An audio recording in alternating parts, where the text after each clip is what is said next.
नमस्कार प्रिय दर्शकबृंद आपनादेर सकलके स्वागत एसपी स्टाडी पॉइंटे।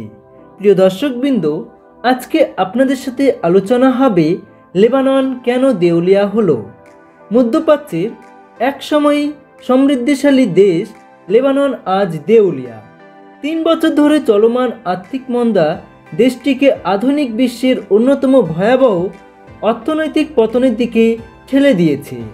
विशेष करे कोविड-19 महामारी और 2020 बैरुत बंदर विस्फोरणेर चलमान এই পতনকে তলানিতে ঠেকিয়ে দিয়েছে।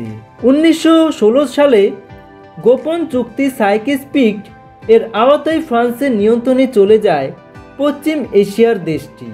1940 এর দশকে দখলদার ফরাসিরা 10,452 বর্গ কিলোমিটার আয়তনের ভূখণ্ডটি ছেড়ে দেয়।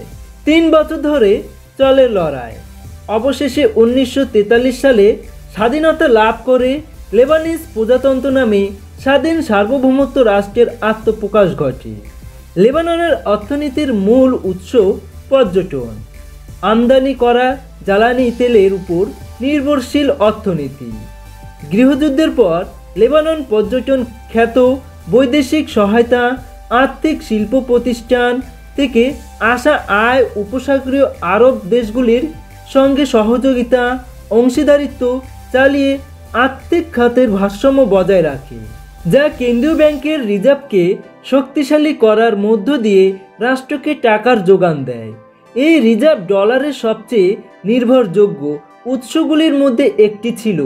বিদেশে কাজ করতে যাওয়া লক্ষ লক্ষ প্রবাসী লেবানিজে পাঠানো বৈদেশিক আয়। প্রবাসী আয়ের এই কল্যাণে উচ্চ মধ্যম আয়ের এই দেশটি 90-এর দশকে মধ্যপ্রাচ্যের সুইজারল্যান্ড হিসেবে পরিচিত পায়। 1975 থেকে 1990 সালে বিভিন্ন রাজনৈতিক ও সাম্প্রদায়িক উপদলগুলির মধ্যে দিয়ে বড় লড়াই জেরে 1.5 দশক ধরে লেবাননে চালু হয় গৃহযুদ্ধ। এছাড়া সিরিয়া ও ইসরায়েলের মিত্র বিদেশি সামরিক অগ্রাসনেও সাক্ষী হয় এই দেশটি। দীর্ঘদিনের এ ক্ষত কাটিয়ে পরে সফল সরকারগুলো নিজেদের বিলাসী জীবনযাপনের ধারাবাহিকতায় ঋণের পাহাড় গড়ে। এর পরের কয়েক দশক ধরে অর্থনৈতিক অবস্থাপনা, দুর্নীতি, দুঃশাসন, লুটপাট, স্বজনপ্রীতি চলে। এতে সৃষ্টি অর্থনৈতিক বিপর্যয় ও রাজনৈতিক অচলাবস্থার মতো সমসাময়িক সংকট দেশটির জনজীবনকে স্তম্ভিত করে দেয়। এই পরিস্থিতিতে আরও বিপর্যস্ত করে তোলে কোভিড-19 মহামারী এবং 2020 4 আগস্টে বৈরুত বিস্ফোরণ। মহামারীর অভিঘাতে মানুষের কর্মহীন হয়ে পড়ে, মুদ্রার মান অস্বাভাবিক হারে পড়ে যাওয়ায় বেতন অর্ধেক হয়ে যায়। কেন্দ্রীয় ব্যাংক থেকে শুরু করে অর্থনীতির অন্যান্য কেন্দ্রগুলো পঙ্গু হয়ে যাওয়া, ডলার অ্যাকাউন্ট থেকে সঞ্চয়কারীদের অর্থ তুলতে না পারা, এইসব ঘটনা দেশটির অর্থনীতিকে তলানিতে পৌঁছে দেয়। ফলে একসময় সমৃদ্ধ অর্থনীতির দেশটি জনসংখ্যার বিশাল একটি অংশ এখন দারিদ্র্যের মধ্যে বাস করে। এদিকে গৃহযুদ্ধের পর থেকে লেবাননের সঙ্গে ঘটতে থাকা ভুলের একটি নগ্ন প্রকাশ ছিল বৈরুত বিস্ফোরণ। এটি যুদ্ধোত্তর অবস্থা স্থাপনার এমন একটি উদাহরণ যে দেশটির মুষ্টিমেয় কিছু রাজনীতিবিদকে রাষ্ট্রের প্রতিটি ক্ষেত্রকে আধিপত্য বিস্তার ও শোষণ করতে সক্ষমতা জুগিয়েছে। 4 আগস্ট বৈরুত বন্দরে থাকা 2750 টন অ্যামোনিয়াম নাইট্রেট বিস্ফোরণে বন্দরটি একেবারে ধ্বংসস্তূপে পরিণত হয়। বিস্ফোরণে মারা যায় 219 জন এবং আহত হয় 7,000।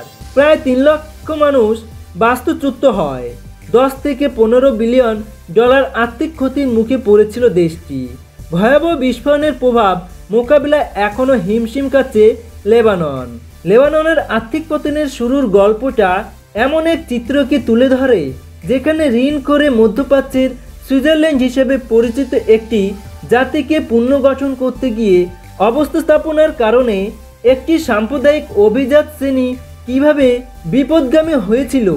তবে লেবাননের কাছে সেই সময় পাহাড়সম ঋণের সমমানের জাতে উৎপাদনের 150% দেখানোর মতো আর কিছুই ছিল না। এটি বিশ্বের সবচেয়ে ঋণের বোঝাগুলির মধ্যে একটি। দেশটির বিদ্যুৎ কেন্দ্রগুলো 24 ঘন্টা বিদ্যুৎ সরবরাহ করতে ব্যর্থ হয় এবং একমাত্র নির্ভরযোগ্য রপ্তানি হলো এর মানব পুঁজি। 2018 নির্বাচনের আগে রাষ্ট্রকে ব্যয়ের উপর যখন লাগাম টেনে ধরার প্রয়োজন ছিল, তখন সরকারি খাতের বেতন বৃদ্ধির দাবিতে রাজনীতিবিদরা সোচ্চার হন। সরকার তখন দাতাদের সংস্কার কর্মসূচি দেখাতে ব্যর্থ হয়। এর অর্থ হলো বিদেশি দাতাদের তাদের প্রতিশ্রুতি বিলিয়ন ডলারের সহায়তা ফিরিয়ে নিয়েছে। দেশটির উপপ্রধানমন্ত্রী আল সামির আকস্মিক ঘোষণায় রাষ্ট্রের দেউলিয়াত্বের অর্থ ও এর প্রতিক্রিয়া সম্পর্কে লেবানিজদের মনে অনেক প্রশ্নের জন্ম দিয়েছে। কর্পোরেট ফাইন্যান্স ইনস্টিটিউটের মতে, দেউলিয়া হওয়ার মানে সরকার যখন বকেয়া ঋণ ও সুদ পরিশোধ করতে ব্যর্থ হয়। পাওনাদারদের পাওনা ঋণ পরিশোধের ব্যর্থতার সঙ্গে সঙ্গে সরকারের পক্ষ থেকে এমন আনুষ্ঠানিক ঘোষণাও আসতে পারে যে তারা বকেয়া ঋণ পরিশোধ করতে পারবে না। আবার অনেক সময় কোনো আনুষ্ঠানিক ঘোষণা ছাড়াই দেউলিয়া ঘটতে পারে। এই ঘোষণা কয়েক হাজার লেবানন পরিবারের আশাকে ধূলিসাৎ করে দিয়েছে, যারা বছরের পর বছর ধরে চলা অবস্থাপনা, দুর্নীতি এবং সাম্প্রদায়িক কোটার কারণে নিঃস্ব হয়ে পড়েছিল, যা প্রায় 67 লক্ষ জনসংখ্যার দেশটিকে প্রায় 100 বিলিয়ন ডলারের ঋণের জালের মধ্যে ধীরে ধীরে টেনে নিয়েছিল।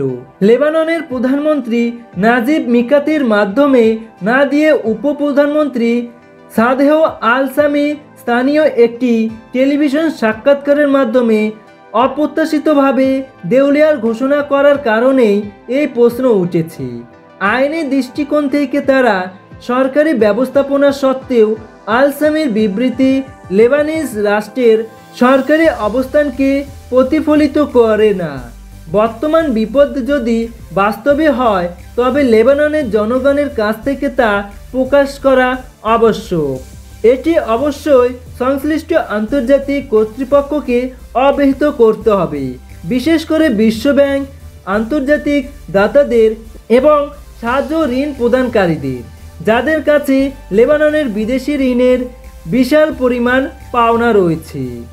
তবে সংকট থেকে বেরিয়ে আসতে সবার আগে দেশটিকে বিভক্ত রাজনীতিবিদ ও ব্যাংকারদের বিশাল এই ক্ষতির পরিমাণ নির্ণয় করে এবং কি ভুল হয়েছে এই বিষয়ে একমত আসতে হবে। লেবাননকে বিভিন্ন সংস্কার ও পদক্ষেপ গ্রহণ করতে হবে। এর অংশ হিসেবে তহবিল থেকে আর্থিক সহায়তা সুরক্ষিত করতে এবং দাতা দেশ ও প্রতিষ্ঠান থেকে বিলিয়ন বিলিয়ন ডলারের সহায়তা উন্মুক্ত করার লক্ষ্যে লেবাননের ব্যাংকিং খাত পুনর্গঠন এবং জনগণের আটকে থাকা বৃহৎ ঋণ হ্রাস করতে হবে, যাতে লেবানন দিক পরিবর্তন করতে পারে এবং সাধ্যের বাইরে গিয়ে জীবনযাপন বন্ধ করতে হবে। তো বন্ধুগণ, এই ছিল ছোট্ট প্রতিবেদন। যদি প্রতিবেদনটি ভালো লেগে থাকে অবশ্যই বন্ধুদের সাথে শেয়ার করবে। ধন্যবাদ।